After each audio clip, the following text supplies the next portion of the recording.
போன வாரம் நாம் 2 கேள்விகளை கேட்டு தேவ செய்தியை நம்ம ஆரம்பித்தோம். 2 கேள்விகளை மறுபடியும் ஞாபகப்படுத்த விரும்புகிறேன். முதல் கேள்வி, இயேசுவை உங்களுக்கு தெரியுமா? இரண்டாவது கேள்வி, இயேசு கிறிஸ்துவிடம் உங்களுக்கு தனிப்பட்ட உறவு, அதாவது பர்சனல் ரிலேஷன்ஷிப் உள்ளதா? இந்த 2 கேள்விகளுக்கான பதில்தான் உங்களுடைய பாவ மன்னிப்பு, அதனால் வரக்கூடிய ரட்சிப்பு, உலக வாழ்க்கையில் சமாதானமான வாழ்க்கை, நித்தியத்தை நீங்கள் எங்கே செலவிட போகிறதுக்கான பதில் உறுதிப்பட போகுது. கிறிஸ்தவம்னு சொன்னால் கிறிஸ்துவத்தோட இதயம், கிறிஸ்துவோட நாடி நரம்பு இதய துடிப்பு என்று சொன்னாலே இயேசு கிறிஸ்து தான். இந்த இயேசு கிறிஸ்துவை பற்றி அறியத்துக்கு 2 முக்கியமான விஷயங்களை இங்கே நான் நினைவுபடுத்த விரும்புகிறேன். முதலாவதாக, இயேசு கிறிஸ்து யார்? ரெண்டாவது, இயேசு கிறிஸ்து ஆற்றிய காரியங்கள் யாவை? போன வாரம் பல இயேசு கிறிஸ்துகளை பற்றி நான் பேசினேன். இப்படிப்பட்ட சில இயேசுக்களை பல ஆண்டுகளுக்கு முன்பாக நானும் விசுவசிச்சிருக்கிறேன். வாழ்க்கை நல்லா போச்சா? நல்லா தான் போச்சு. ஆனால் முக்கியமான ஒன்றை எழுந்து நான் வாழ்ந்து கொண்டு வந்தேன். உண்மையான இயேசு அறிகின்ற அறிவினால் ஏற்படக்கூடிய அந்த தனிப்பட்ட உறவு, பர்சனல் ரிலேஷன்ஷிப் என்னிடம் கிறிஸ்துவிடம் இல்லாமல் இருந்தது.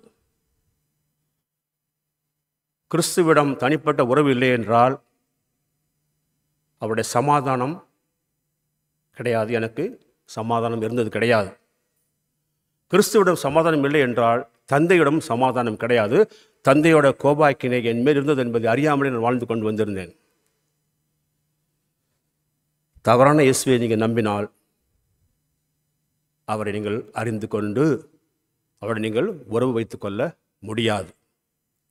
இயேசுவை பற்றிய துல்லியமான அறிவு அவரோட உறவு வைத்துக் கொள்வதற்கு மிகவும் அவசியமாக இருக்கிறது. இன்றைக்கி நம்ம பார்க்க போகக்கூடிய வசனங்கள் கொலோசியர் 1:15-20 ஏற்கனவே சகோதரி அதை பற்றி வாசிச்சிட்டாங்க. இந்த 15-20 உள்ள வசனங்கள் பார்த்தீங்கன்னா ஆதி சபைகளில் கீர்த்தனையாக ஹிம்மா பாடப்பட்டது. கொலோசி சபையிலும் இதே வசனங்கள் கீர்த்தனையாக ஹிம்மா பாடப்பட்ட வசனங்கள் இது. பவுல் இந்த சபையில், கொலோசி சபையில் தவறான போதனைகள் போதிக்கப்பட்ட பொழுது இந்த கடிதத்தை எழுதுகிறாரு. அதாவது ஆச்சரியமான விஷயம் பார்த்தோம்னா, பொய்யான போதனைகள் இன்னைக்கு நேற்று வந்தது 2000 வருஷத்துக்கு முன்னாடி இருந்து இன்னைக்கு வரைக்கும் பொய்யான போதனைகள் கிறிஸ்துவ பற்றி போதிக்கப்படுகின்றன. உண்மையான இயேசுவை அறிந்து கொள்ள தடையா வேதத்தை வச்சு, வேதத்தை திரித்து, வேதத்தை பற்றி தவறான விளக்கங்களை கொடுத்து உண்மையான இயேசுவை அறியக்கூடிய அறிவை மறைக்கக்கூடிய சகல விதமான சூழ்ச்சிகளையும் சாத்தான் மிக மும்முரமாக செய்து கொண்டுதான் வருகின்றான். ஒவ்வொரு புதிய ஏற்பாட்டு நிருபமும் ஒவ்வொரு சமயத்தில் தவறான போதனைகள் எதிர்த்து தான் எழுதப்பட்டது. அது கொலோசை சபையும் விதிவிலக்கு கிடையாது. என்ன மாதிரியான காரணங்களால் தவறான போதனைகள் பார்க்கும்போது பலவிதமான காரணங்கள் இருக்குது. 3 முக்கியமான காரணங்களை நான் இங்கே சுட்டி காட்ட விரும்புகிறேன். முதலாவதாக, இந்த கொலோசை சபையில் தவறான போதனைக்கு காரணமாக இருந்தது தி ஜூவிஷ் லீகலிசம், யூத சட்டவாத போதனைகள். அதாவது இயேசு கிறிஸ்து மட்டும் உங்களுக்கு போதாது, யூத வழக்கப்படி சில சட்டங்களையும் சம்பிரதாயங்களையும் நீங்கள் கடைபிடிக்க வேண்டும். உதாரணத்துக்கு நீங்கள் விருத்த சேதனம் செய்ய வேண்டும் என்ற ஒரு தவறான போதனை போதிக்கப்பட்டது. அதே மாதிரி கிரீக் ஃபிலாசபி, கிரேக்க தத்துவங்கள் மூலிமா பல கள்ள போதனைகள் வந்தது. அதே மாதிரி ஈஸ்டர்ன் மிஸ்டிசிசம் சொன்னாமல் நான் கூகுளில் அதுக்கான வார்த்தை, தமிழ் வார்த்தை பார்க்கும்பொழுது மாயவாதம் போட்டிருக்கு. அதாவது சாமானிய அறிவு நிலையை கடந்து புரிந்து கொள்ளுதல். அது இன்றைக்கி நம்ம அந்த கிழக்கு நாடுகள் இதை மாதிரியான ஒரு மிஸ்டிசிசத்தில் இருக்கிறத பார்க்கலாம். அதாவது நீங்கள் தியானம் பண்ணி கண்ணை மூடி பண்ணால் நீங்கள் கடவுளை பல விதமான காரியங்கள் வெளிப்படுத்தப்பட்டு சொல்லக்கூடிய இந்த போதனைகள், இதுதான் காரணமாக இருந்தது. இந்த போதனைகள் எல்லாமே வேதத்தில் சொல்லப்பட்ட கர்த்தர் இயேசு பற்றி துல்லியமான அறிவை சிதைக்கிறதா இருந்தது. எப்பேற்பட்ட பொய் போதனைகள், பல பொய் போதனைகள் இருந்தாலும் ஒரு முக்கியமான பொய் போதனை நம்ம இங்கே பார்க்க போகிறோம். அதாவது கடவுள் பரலோகத்தில் இருக்கிறார், மனிதர்கள் பூமியில் வசிக்கிறாங்க, இதில் யாருக்கு எந்த சந்தேகமும் கிடையாது. ஆனால் என்ன எப்படி போதனை வந்து மாறுச்சுன்னா, கடவுளை தொடர்பு கொள்வதற்கு ஏணி மாறி உங்களுக்கு ஒரு வழி இருக்குது. கடவுளிடமிருந்து எ சீரீஸ் ஆஃப் இமனேஷன்ஸ், அதாவது தொடர் வெளிப்பாடுகள் கடவுளுக்கு வந்துட்டு இருக்குது. அது எப்படி வருதுன்னா, இந்த ஏணியில் படிக்கட்டுகள் இருக்கிற மாதிரி தேவதூதர்கள் இருக்கிறாங்க. இந்த படிக்கட்டுகள் மூலிமா தேவன் அடைஞ்சிடலாம், அதாவது தேவதூதர்கள் மூலிமா நம்ம கடவுளை அடைஞ்சிட முடியும்னு சொல்லி அந்த போதனையினால் என்னாச்சுன்னு பார்த்தீங்கன்னா, அந்த கொலோசி சபையில் ஏஞ்சல் வர்ஷிப்பு, தேவதூதர்களை வணங்கி வந்தார்கள். இந்த தேவதூதர்கள் வந்து ஏணியில் சில படிக்கட்டுகள் இருக்கிற மாதிரி தான் இன்னொரு படிக்கட்டை வந்து இயேசு கிறிஸ்து.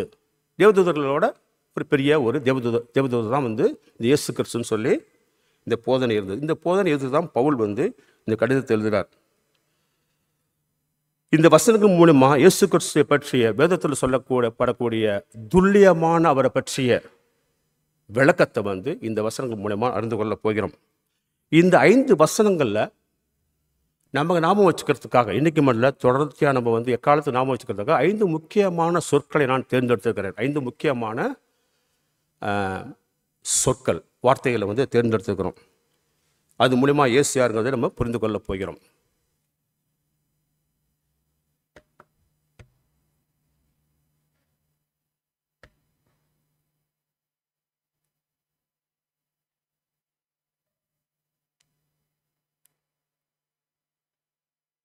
அதாவது முதல் வார்த்தை அல்லது முதல் சொல் கடவுள், காட்.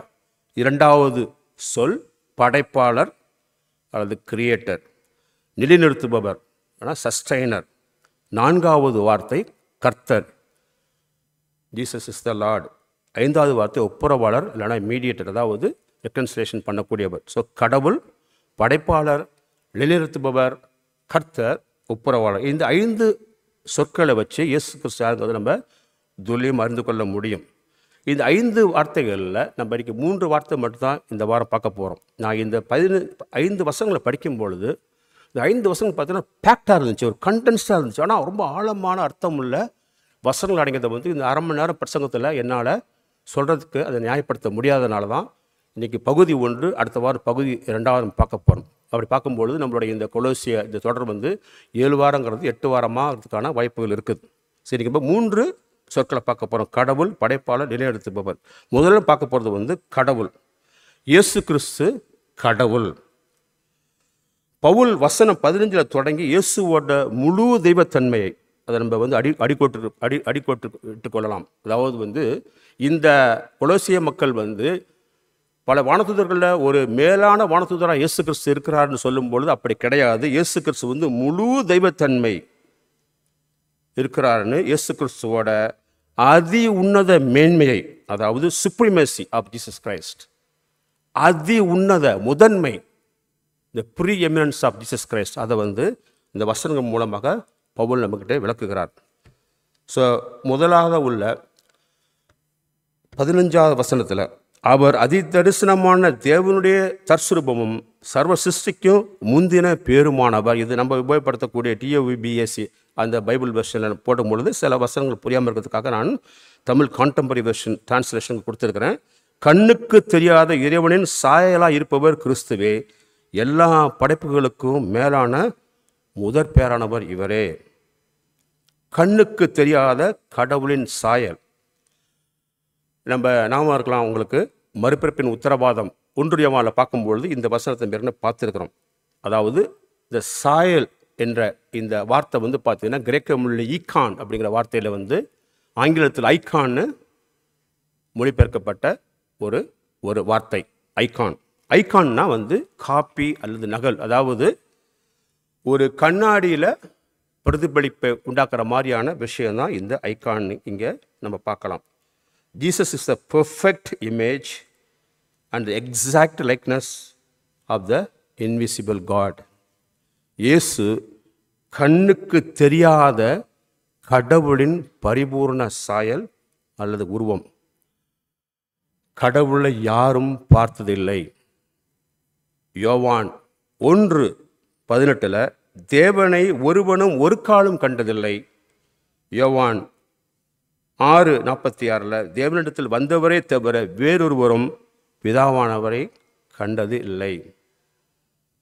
கர்த்தரை யாரும் எந்த நேரத்திலுமே பார்த்ததில்லை. நீங்கள் வசனம் மூலமாக தெரிஞ்சுக்கலாம். கடவுள் எப்படி இருக்காருன்னு ஒரு கேள்வி கேட்டோம்னா நம்ம கடவுள் இவர் தான் சுட்டி காட்டுறது யாருன்னு காட்டுறோம், இயேசு கிறிஸ்து தான். இயேசு கிறிஸ்து தான் மனித மாம்சத்தில் வந்த கடவுளின் சாயலாக இருக்கிறார். அவர் இயேசு கிறிஸ்து தான் 100% கடவுள், 100% மனிதர். யோவான் 1:14 இன்னும் நம்ம வசனங்களை வந்து பலமாக பார்க்க போகிறோம். அதாவது அந்த வார்த்தை மாமிசமாகி கிருபையினாலும் சத்தியத்தினாலும் நிறைந்தார நமக்குள்ளே வாசம் பண்ணினார். வார்த்தை மாம்சமாகி நமக்குள்ளே வாசம் பண்ணினார். அவருடைய மகிமையை கொண்டோம். அது பிதாவுக்கு ஒரே பேரானவருடைய மகிமைக்கு ஏற்ற மகிமையாகவே இருந்தது. இன்னும் வேறு சில வசனங்களை நம்ம உறுதிப்படுத்தி பார்க்கலாம். எபிரேயர் 1:3 இதே இந்த வசனம் ஏற்கனவே நம்ம வந்து மறுபிறப்பின் உத்தரவாதங்கிற தொடரில் 1 யோவானை பார்க்கும்போது பார்த்த வசனம் தான் அது. எபிரேயர் 1:3 இது அவருடைய மகிமையின் பிரகாசமும் அவருடைய தன்மையின் சொர்பமாய் இருந்தது. is a radiance of God's glory, the exact representation of his father. யோவான் 14:8 பிலிப்பு அவரை நோக்கி, ஆண்டவரே பிதாவை எங்களுக்கு காண்பியும், அது எங்களுக்கு போதும் என்றான். அதற்கு இயேசு, பிலிப்புவே, இவ்வளவு காலம் நான் உங்களுடனே கூட இருந்தும் நீ என்னை அறியவில்லையா? என்னை கண்டவன் பிதாவை கண்டான். அப்படி இருக்க பிதாவை எங்களுக்கு காண்பியும் என்று நீ எப்படி சொல்கிறாய்?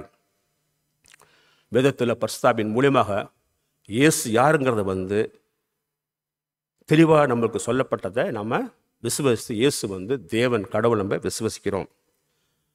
அதே மாதிரி நம்ம இந்த 1 யோவானில் பார்க்கும்போது நாஸ்டிசம், உங்களுக்கு நாம இருக்குமான்னு தெரியல, நாஸ்டிக்ஸை பற்றி நம்ம பார்த்தோம். நாஸ்டிசம் சொன்னால் தனிப்பட்ட முறையில் கடவுள் எங்களுக்கு வெளிப்படுத்துகிறான்னு சொல்லக்கூடிய ஒரு போதனைகள் பல, அதை முக்கியமாக வந்து 1st century 2nd century இது மாதிரியான போதனைகள் இருந்தது.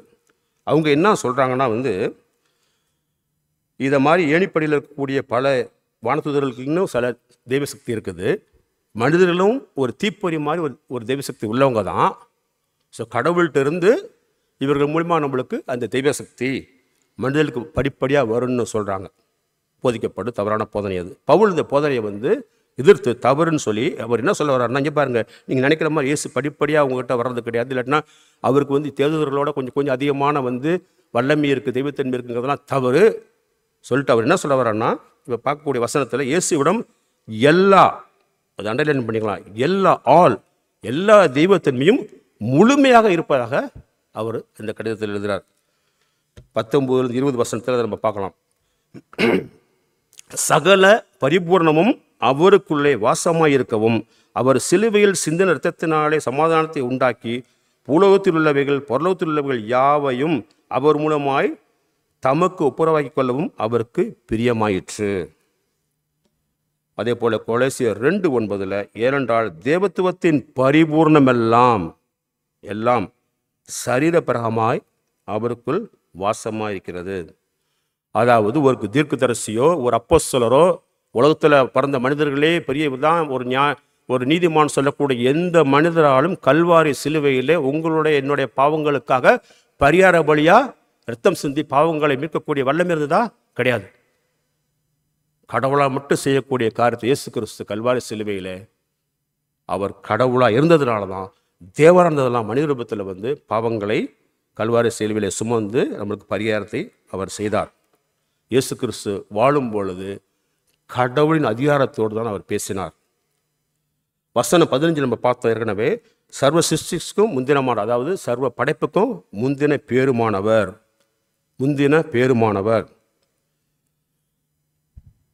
அதாவது இன்னைக்கு ஜெகோவா விட்னஸ் அந்த கல்ட் ரிலிஜன் என்ன சொல்கிறாங்கன்னா, இங்கே பாருங்க, படைப்பில் இவர் தான் முதல் பேர், இவர் தான் முதல் படைப்புன்னு ஒரு கள்ள போதனையை அவர்கள் போதிக்கிறாங்க. ஆனால் வசனம் 16 அவங்க வந்து தெளிவாக பார்த்தாங்கன்னா இவங்களோட இந்த கள்ள போதனை சுக்குநூறாக உடைஞ்சு போகிறத நம்ம பார்க்கலாம். 16 ஏனென்றால் அவருக்குள் இயேசு கிறிஸ்துக்குள் சகலமும் சிருஷ்டிக்கப்பட்டது, பரலோகத்தில் உள்ளவைகளும் பூலோகத்தில் உள்ளவைகளுமாகிய காணப்படுகிறவைகளும் காணப்படாதவைகளுமான சகல வஸ்துக்களும் சிங்காசனமானாலும் கர்த்தவத்தங்களானாலும் துரைத்தனங்களானாலும் அதிகாரங்களானாலும் சகலமும் அவரை கொண்டும் அவருக்கென்றும் சிருஷ்டிக்கப்பட்டது. ஒரு மனிதருக்காக இதெல்லாம் செய்யப்பட முடியாது. ஒரு படைப்புக்காக அதெல்லாம் செய்யப்பட முடியாது. படைத்தவருக்கு உரித்த காரியங்கள் இது. இயேசு அவரிடமிருந்து எல்லாத்தையும் அவர் தான் உருவாக்கினார தவிர அவரை உருவாக்கி கொள்ளவில்லை. இந்த வசனம் என்ன சொல்லுன்னு பார்த்தீங்கன்னா, இயேசுவோட முதன்மை, அதாவது இந்த ப்ரீ எமினன்ஸ் இங்கே தெளிவாக சுட்டி காட்டுது. அதாவது எல்லா படைப்பிலும் முதற் பேரான்னு சொல்லும் பொழுது ஒரு முதற் குழந்தைக்கு சொந்தமான எல்லா விதமான அனைத்து உரிமைகளும் இருக்கிற மாதிரி தான் இங்கே இயேசுக்கு எல்லா உரிமைகளும் இருக்குதுங்க வசனம் சொல்லுகிறது. அதாவது கால வரிசை இப்படி குரோனாலஜிக்கல் ஆர்டர்லாம் இயேசு முதல்ல பிறந்தார், மற்றவங்களும் அப்புறம் பிறந்தார் இங்கே சொல்ல. அப்படி பார்த்தோம்னா இஸ்ரேலை கடவுள் தன்னுடைய முதல் தேசம்னு சொல்கிறார்.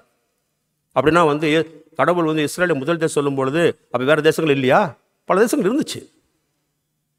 கர்த்தர் இஸ்ரேலை விரும்புறதுக்கான காரணம் தன் உடன்படிக்கையின்படி அவர்கள் ஏற்றுக்கொள்ளப்பட்டது மட்டுமில்லாமல் இஸ்ரேல் வழியாக தான் மெஸ்ஸையா இந்த பூமிக்கு வந்ததுனால இஸ்ரேல் முதன்மையாக்கப்படுது.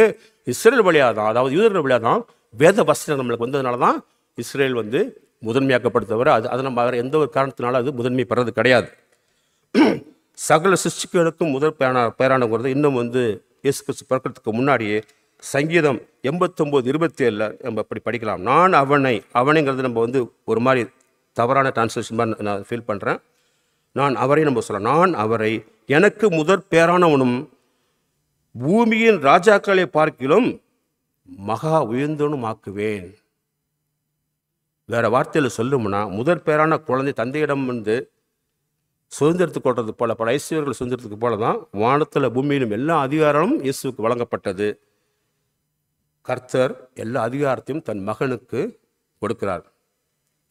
இயேசு கிறிஸ்து தான் கடவுள், இயேசு கிறிஸ்து தான் தேவனுங்கிற இந்த சத்தியத்தை நம்ம ஒழுங்காக புரிந்து கொள்ளாட்டினா இயேசு கிறிஸ்து பெற்ற மற்ற எல்லா விஷயங்களும் மற்ற எல்லா காரியங்களும் தவறாக போய்விடும். ஸோ இயேசு கிறிஸ்து தான் கடவுள் முதற் சொல். இரண்டாவது சொல், இயேசு கிறிஸ்து படைப்பாளர். அதாவது வசனம் 16 நம்ம பார்க்கலாம். ஏனென்றால் அவருக்குள் எல்லாம் சிருஷ்டிக்கப்பட்டது, பரலோகத்தில் உள்ளவைகளும் பூலோகத்தில் உள்ளவையுமாகிய காணப்படுகிறவைகளும் காணப்படாதவைகளுமான சகல வஸ்துக்களும் சிங்காசன ஆனாங்களும் கர்த்தத்துவங்களானாலும் துரைத்திரங்களானாலும் அதிகாரங்களானாலும் சகலம் அவரை கொண்டும் அவருக்கென்னும் சிருஷ்டிக்கப்பட்ட. ஏற்கனவே படித்த வசனத்தை நம்ம திருப்பிங்க படிக்கிறோம். ஏன்னா அதில் பார்க்க போகிறத அவர் படைப்பாளருங்கிறத நம்ம விளக்கமாக பார்க்க போகிறோம். அதாவது கர்த்தர் இயேசு கிறிஸ்துவோடைய படைப்பின் சக்தியை பவுல் இங்கே நம்மளுக்கு முன்னாடி வைக்கிறார். அதாவது பிரபஞ்சத்தில் உள்ள அனைத்தும் அவரால் அவரை கொண்டு அவருக்காக படைக்கப்பட்டது. இங்கே பவுல் அவருடைய படைப்பின் சக்தியும் அவர் தான் படைப்பாளுங்கிறத நம்மளுக்கு தெளிவாக காட்டார். அதே மாதிரி பவுல் அவர் எழுதிய இன்னொரு கடிதம் ரோமர் 13:36 இந்த சத்தியத்தை பற்றி இப்படி சொல்கிறார். சகலமும் அவராலும் அவர் மூலமாகவும் அவருக்காகவும் இருக்கிறது, அவருக்கு என்றென்றைக்கும் மகிமை உண்டாவதாக. ஒரு படைக்கப்பட்ட ஒரு பொருளுக்கு மகிமை உண்டாகன்னு வசனம் வர முடியாது. படைத்தவருக்கு தான் என்றென்றைக்கும் மகிமை உண்டாவதாக. அதாவது முழு பிரபஞ்சம் இந்த 16 வசனத்தில் கிறிஸ்துவுக்குள்ளார தன்னிறைவாக இருக்கிறத நம்ம பார்க்கலாம்.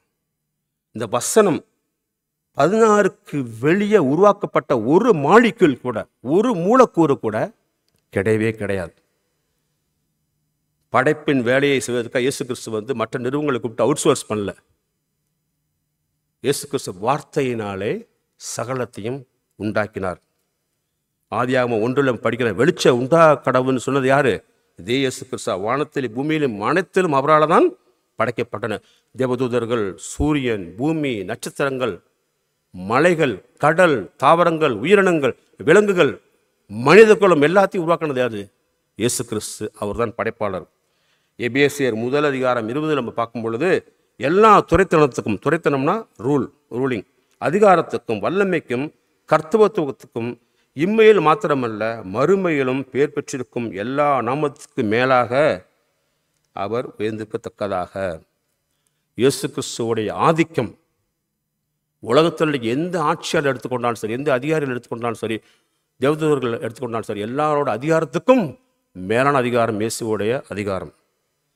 பவுல் ஏன் இதை பற்றி இங்கே பேசுகிறாரு, இது ஏன் நாம் கேட்கணும் அப்படின்னு ஒரு கேள்வி நம்மளுக்கு வரலாம்.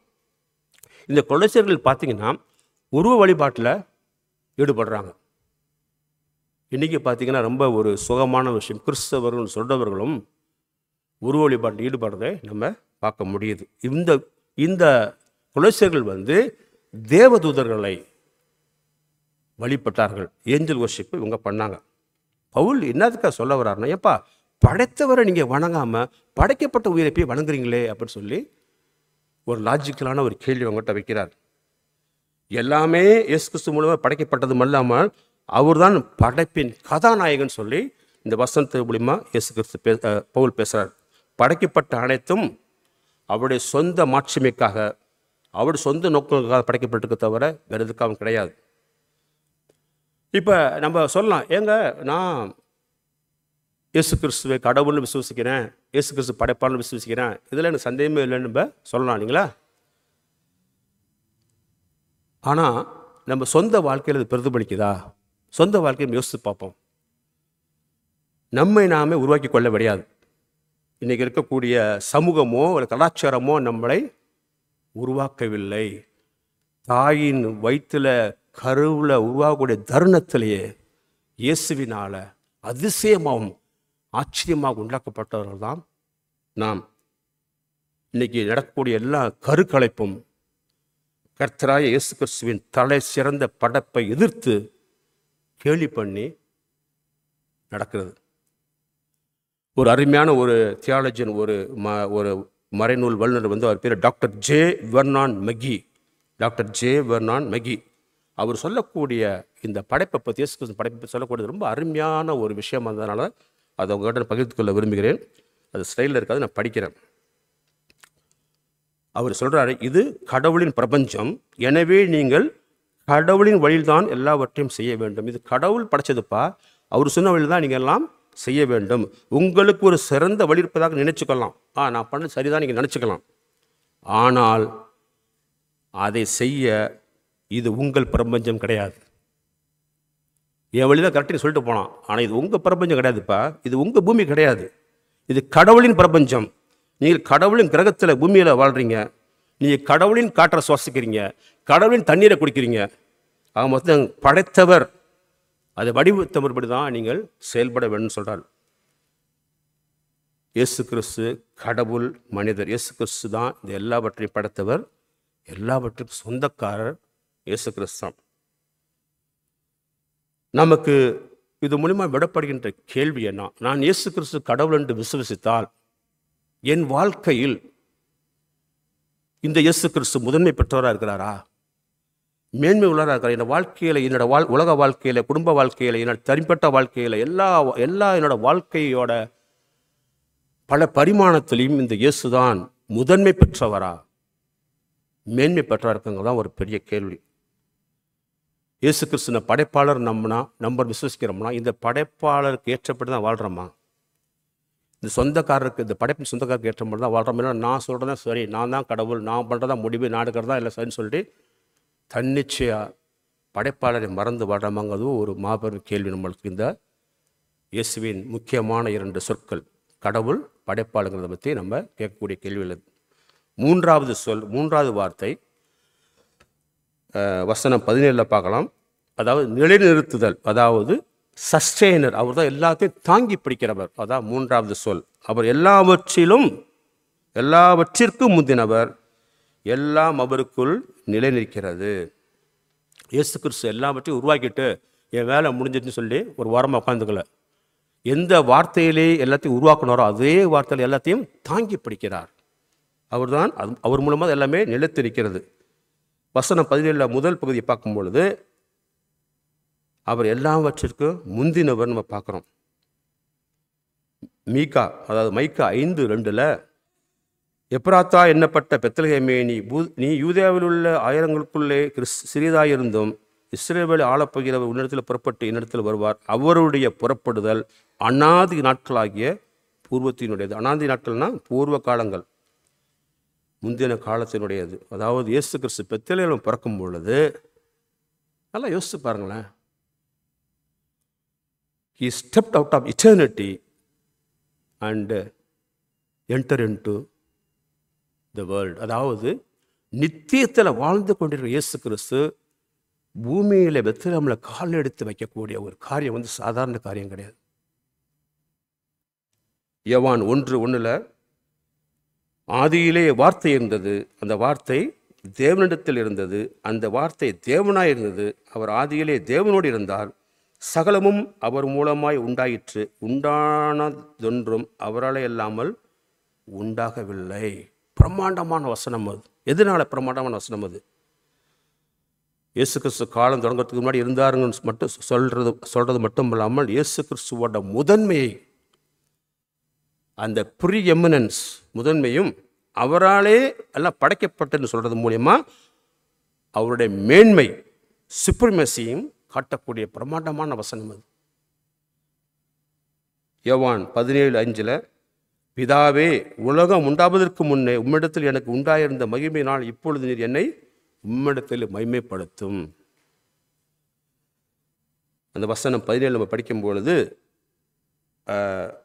2வது பகுதி எல்லாம் அவருக்குள் நிலைநிற்கிறது நம்ம பார்த்தோம். முக்கியமாக இந்த 3வது கருத்து நிலைநிறுத்துதல்ங்கிறத பார்க்கும்பொழுது எல்லாம் அவருக்குள் நிலைநிறுத்துக்கிறதுன்னு பார்க்கும்பொழுது ரொம்ப முக்கியமான விஷயம் பார்த்தீங்கன்னா, இன்னைக்கு வரைக்கும் இந்த பிரபஞ்சம் யூனிவர்ஸ் வெடித்து சிதறாமல் இருக்க காரணம் யார்? யார் நிலைநிறுத்துறா? இயேசு கிறிஸ்து. இன்னைக்கு இருக்கக்கூடிய gravity, second law of thermodynamics, அது மட்டும் இல்லாமல் எல்லா இயற்பியல், எல்லா சட்டங்களும், எல்லா லாஸும் வந்து இன்னைக்கு இயங்கிட்டு இருக்கிறதான முக்கியமான காரணம் யாருன்னு பார்த்தீங்கன்னா, எல்லாத்தையும் நிலைநிறுத்தக்கூடிய இந்த இயேசு கிறிஸ்து தான். ஆண்டவர் இயேசு கிறிஸ்து தன் கையால் உலகத்தை ஏந்தி கொண்டிருக்கிறார். நம்ம கற்பனை பார்க்கும்போது அவ்வளோ ஒரு பிரமாண்டமான ஆச்சரியமான விஷயம் இல்லைங்களா? இப்போ மறுபடியும் இப்போ சொல்லுங்க, நீங்கள் சில கேள்விகள் நம்மளுக்கு வருது. உங்கள் வாழ்க்கையை தாங்கி பிடிக்க இந்த இயேசு தகுதியானவர் நினைக்கிறீங்களா? விசுவசிக்கிறீங்களா?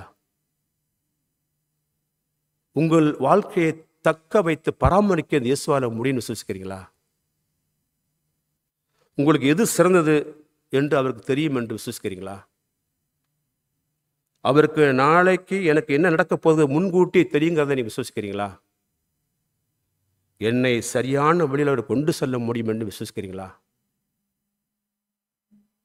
இது விசுவசிக்காவிட்டால் இயேசு நீங்கள் படைப்பாளர் என்று நீங்கள், அதாவது இயேசு உங்களை எல்லாம் தாங்கி பிடிக்கிறவர், எல்லாம் அவர் தான் சஸ்டெயின் பண்ணுறாரு, நீங்கள் விசுவாசம் கொண்டவராக நீங்கள் சொல்ல முடியாது. இப்போ இயேசு கிறிஸ்து கடவுள், இயேசு கிறிஸ்து தான் படைப்பாளர், இயேசு கிறிஸ்து தான் எல்லாத்தையும் தாங்கி பிடிக்கிறோம்னு சொல்லும் பொழுது நம்ம வாழ்க்கையில் வாழும்பொழுது நம்ம தடுமாற்றங்கள் வாழலாம். இது உண்மை சத்தியம் தெரிஞ்சதாக கூட நம்ம வாழ்க்கையில் வந்து அது பிரதிபலிக்காமல் வாழும் பொழுது நம்ம நிச்சயமாக ஆண்டவர் தான் ஜெபிக்க வேண்டியதாக இருக்கிறோம். நம்ம ஆண்டவரே அதை நாங்கள் விசுவசிக்க, அதன்படி வாழ எங்களுக்கு பலத்தை தாங்க நம்ம ஆண்டவர்கிட்ட தான் வேண்டிக்க வேண்டும். முக்கியமாக நம்ம ஜெபம் எப்படி இருக்குன்னு பார்த்தீங்கன்னா, நம்மளுடைய சகல காரியங்களும் சகலபுதமான விண்ணப்பங்களையும் இயேசு கிறிஸ்துவோட கிருபையின் சிம்மாசனத்தில் கொண்டு போக முடியுமா?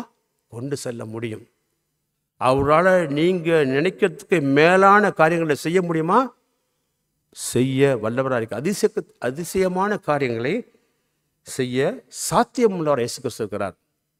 பல பேருக்கு விசா பிரச்சனை இருக்கலாம், பல பேருக்கு வேலை பிரச்சனை இருக்கலாம், பல பேருக்கு குடும்ப பிரச்சனைகள், குடும்ப உறவுகள பிரச்சனைகள், வியாதி பிரச்சனை எது இருந்தாலும் இந்த கடவுள், இந்த படைப்பாளர், இந்த எல்லாம் தாங்கக்கூடிய இயேசுவிடம் நீங்கள் கொண்டு சென்றால் அவர் அக்கறை உள்ளவராக கேட்கக்கூடியவர் இருப்பாரா? நிச்சயமாக. அதுக்கான ஆதாரமான வசனத்தை நம்ம எபேசியர் 3:20 பார்க்கலாம். நான் வேண்டிக் கொள்கிறதற்கும் நினைக்கிறதுக்கும் மிகவும் அதிகமாக நமக்குள்ளே கிரியை செய்கிற வல்லமையின்படியே நமக்கு செய்ய வல்லவராய் அவருக்கு ஸ்தோத்திரம். வேண்டிக் கொள்றதுக்கும் நினைக்கிறதுக்கும் மிகவும் அதிகமாக நமக்குள்ளே கிரியை செய்கிற வல்லமையின்படியே. இந்த வேண்டுதல் கூட பார்த்தீங்கன்னா, என் சுயநலத்துக்காக இல்லாமல் கர்த்தரே சித்தத்தின்படி என் தேவைகளை நீர் பூர்த்தி செய்ய, என்னுடைய எதிர்காலத்தை அறிந்த தேவன் நீர், என்னை படைப்பாளர் நீர், என்னுடைய கடவுள் நீ, என் வாழ்க்கையை தாக்கக்கூடியவர் நீர், சித்தத்தின்படி செய்யும் ஆண்டவரை நம்ம கேட்க போகிறோம். இந்த வேண்டுதல் நம்மளுக்கு கிடைக்காமல் போனால் கூட என் வாழ்க்கையில் இயேசு முதன்மையானவரா, என் வாழ்க்கையில் இயேசு மேன்மையானதா ஒரு மாபெரும் கேள்வி. அது கெட்டதெல்லாம் கிடைக்கிறதுக்கு மட்டும் இயேசு கிடையாது. அவர் கிடைக்காவிட்டாலும் என் வாழ்க்கையில் அவர் தான் முதன்மையானவர், மேன்மையானவர் தான். ஒரு கிறிஸ்துவை அறிந்து கொண்ட ஒரு விசுவாசி இதோட நிலைமை அப்படி தான் இருக்க வேண்டும். உண்மையான இயேசு யாருங்கிறத பவுல் இன்றைக்கு இந்த 3 முக்கியமான சொற்கள் மூலமா நம்மளுக்கு எடுத்து சொல்லியிருக்கார். இன்னும் அடுத்த வாரம் இன்னும் 2 சொற்கள் மூலமா நம்மக்கிட்ட பேச போகிறார். இன்றைக்கு நாம் இந்த இடத்தை விட்டு செல்லும் பொழுது இந்த உன்னதமான மேன்மையான முதன்மையான என் இயேசு கிறிஸ்துவுக்கு நான் தலைவணங்குகிறேன், அவருடைய வழியில் எட்டு செல்வார் என்று விசுவசிக்கிறேன் என்று நம்ம ஆண்டவரை வேண்டி மன்றாடுவோம். அன்பான இயேசு கிறிஸ்துவே, இதோ தேவர் தாமே இந்த கொலோசியர் இந்த புத்தகத்திலே பவுலர்கள் மூலமாக இந்த 15-20 வசனங்களிலே இயேசுவோட உன்னதமான மேன்மையும் உன்னதமான முதன்மையும், அவர்தான் படைப்பாளி, அவர்தான் எங்கள் தேவன், அவர்தான் எழுதி தாங்குபவர் என்று எங்களுக்கு நீர் எடுத்து சொல்வதற்காக நன்றி செலுத்துகின்றோம். இந்த துல்லியமான சத்தியத்தை நாங்கள் அறிந்து கொண்டு இயேசுவை நாங்கள் முதன்மைப்படுத்தி வாழ எங்களுக்கு பலத்தை தாரோம். இயேசுவின் இனிய நாமத்தில் முன்னாடி அன்பு தந்தையே, ஆமென்.